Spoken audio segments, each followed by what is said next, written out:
Everyone, today we are reviewing a book called A World Without Mind by Franklin Foer.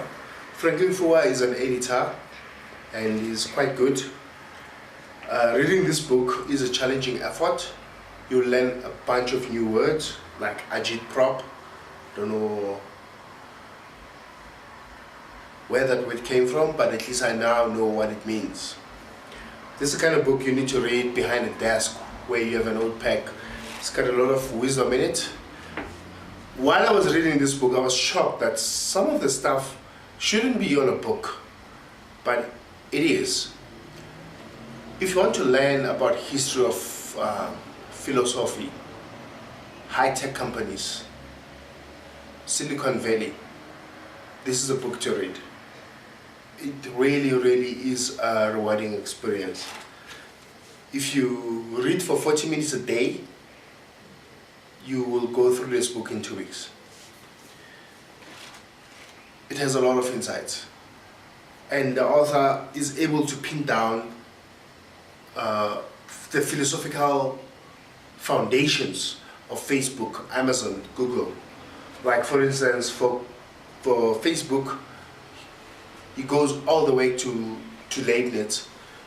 For Google, he goes all the way to René Descartes.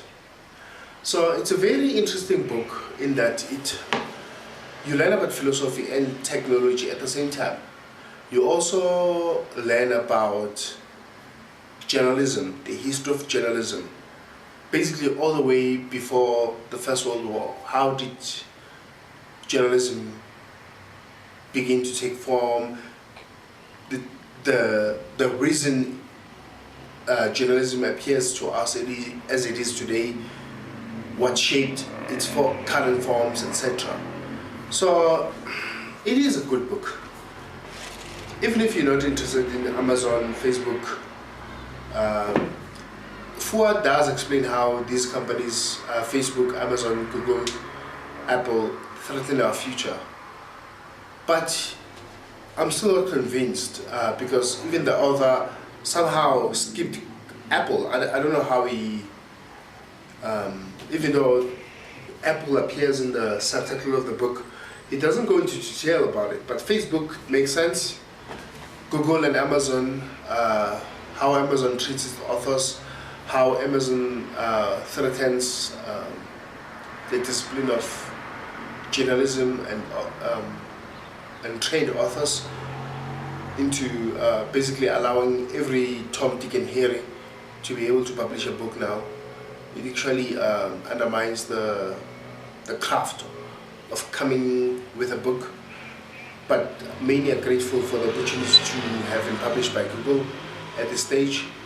So this is an interesting book. It's not a kind of book that you read once. It's a kind of book you read over and over. Basically, pick a chapter and read it. Because if you read it right through, you tend to miss a lot. So it's a kind of book where you just pick a chapter and then just go back in there. So don't be in a hurry to go through this book. I highly recommend it, but my advice is read it once, and then after having read it once, just pick a topic and then just go back into it. Read it slowly. It will yield more stuff than you initially encountered in your first reading. Yeah, so I'll see you next week when I record my next video. Thanks for watching.